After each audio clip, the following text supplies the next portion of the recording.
మెదక్ జిల్లా రామాయంపేట మండల కేంద్రంలో భారతీయ జనతా పార్టీ నాయకులు మీడియా సమావేశం నిర్వహించి మాట్లాడుతూ కాంగ్రెస్ పార్టీ నాయకులు బీజేపీ మెదక్ ఇన్ఛార్జ్ పంజా విజయ్ కుమార్ పై చేసిన వ్యాఖ్యలను తీవ్రంగా ఖండించారు. హిందువుల ఆరాధ్య దైవమైన గోమాతను రక్షించడానికి వెళ్లిన వారిపై దాడులు చేసిన వారిని కాంగ్రెస్ పార్టీ నాయకులు మద్దతు తెలుపుతున్నారని ఆరోపించారు. గోవులను రక్షించడానికి వెళ్లిన వారిపై దాడి చేయడం హిందూ సమాజం మీద దాడి అని ఈ సందర్భంగా వారన్నారు. పంజయ్ కుమార్ ను టార్గెట్ గా చేసుకుని విమర్శించడం సరికాదని కాంగ్రెస్ నాయకులను ఈ సందర్భంగా వారు హెచ్చరించారు. గోమాత మా హిందువులకు తల్లి లాంటిది గోమాత. సకల దేవతలందరూ కూడా మేమందరం గోమాతను తల్లిలాగా పూజిస్తాం. అటువంటి గోమాతను రక్షించాలనే ఉద్దేశంతో మా యొక్క కార్యకర్తలు, హిందూ అనుబంధ సంస్థల కార్యకర్తలు అందరూ కూడా దాదాపు 70 గోవులను సంరక్షించే పనిలో ఉన్నప్పుడు ఫస్ట్ దాడి చేసింది, రాళ్ళ దాడి చేసింది, కత్తిపోట్లకు గురి చేసింది. పైకి వచ్చినటువంటి ముస్లిం సోదరులు ఎవరైతే ఉన్నారో మొదటగా దాడి చేసింది వాళ్ళు. దీనికి ప్రధాన కారణమైనటువంటి దాన్ని వదిలిపెట్టేసి మెజారిటీ పీపుల్ యొక్క మనోభావాలను ఈ యొక్క కాంగ్రెస్ పార్టీ నాయకులు పరిగణలోకి తీసుకోకుండా కేవలం నిన్న పెట్టిన ప్రెస్ మీట్ ఏంటంటే మా యొక్క భారతీయ జనతా పార్టీ నాయకుడు అయినటువంటి పంజయ్ విజయ్ కుమార్ గారిని టార్గెట్ చేస్తూ మాట్లాడారు. దీన్ని పూర్తిగా ఖండిస్తున్నాము. అదేవిధంగా మెదక్ నియోజకవర్గ ప్రజలందరూ కూడా గమనించాలి.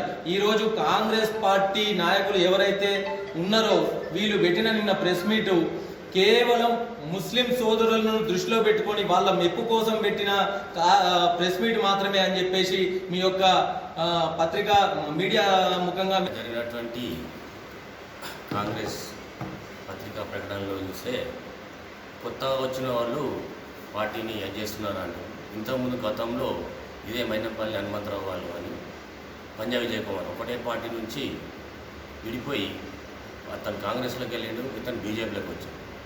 సిద్ధాంతాలకు కట్టుబడి ఉన్న వ్యక్తి పంజా విజయ్ కుమార్. వాళ్ళ సిద్ధాంతంతో అతను ఎమ్మెల్యేకి గెలిచిండు, దానికి ఓకే. కానీ పార్టీకి ఐక్యమత్యంతో ప్రజల కోసం, ప్రజల మెప్పు కోసం, ప్రజాసేవ కోసం ముందుకు వచ్చిన వ్యక్తి పంజా విజయ్ కుమార్. అతను డబ్బు కోసమే ఆశపడి ఉంటే గతంలో జరిగిన స్వచ్ఛంద సేవా కార్యక్రమాలు కానీ, మన రెవెన్యూ డివిజన్ విషయంలో కానీ అతను చేసిన ఖర్చు కానీ, మన నిజాంపేటలో పాఠశాలను అతను తీసుకొని దత్తత తీసుకొని చేసిన. మొన్న మెదక్లో జరిగిన సంఘటన 40 గోవులను హతమారుస్తుంటే మన హిందూ సోదరులు వాటిని కాపాడబోయినందుకు వారిని ముస్లిం వర్గాలు కత్తిపోట్లకు గురి చేసింది. ఈ దాడి హిందూ సమాజం మీద జరిగింది కాబట్టి హిందూ సంఘాలన్నీ విశ్వ హిందూ పరిషత్, బజరంగ్ దళ్, ఆర్ఎస్ఎస్ అన్ని సంస్థలు కలిసి నిన్న రామాయంపేటలో బంద్ చేసింది.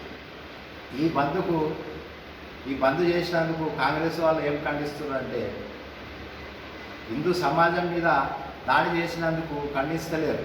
వాళ్ళు మనల్ని విమర్శించుకుంటూ ఖండిస్తున్నారు, ఒక వర్గానికే సపోర్ట్ చేస్తున్నారు. మొన్న ఎలక్షన్లో హిందూ సమాజం కూడా కాంగ్రెస్ పార్టీకి ఓటేసారు కదా. అది మరిన్ని అప్డేట్స్ కోసం మా ఛానల్ని సబ్స్క్రైబ్ చేయండి.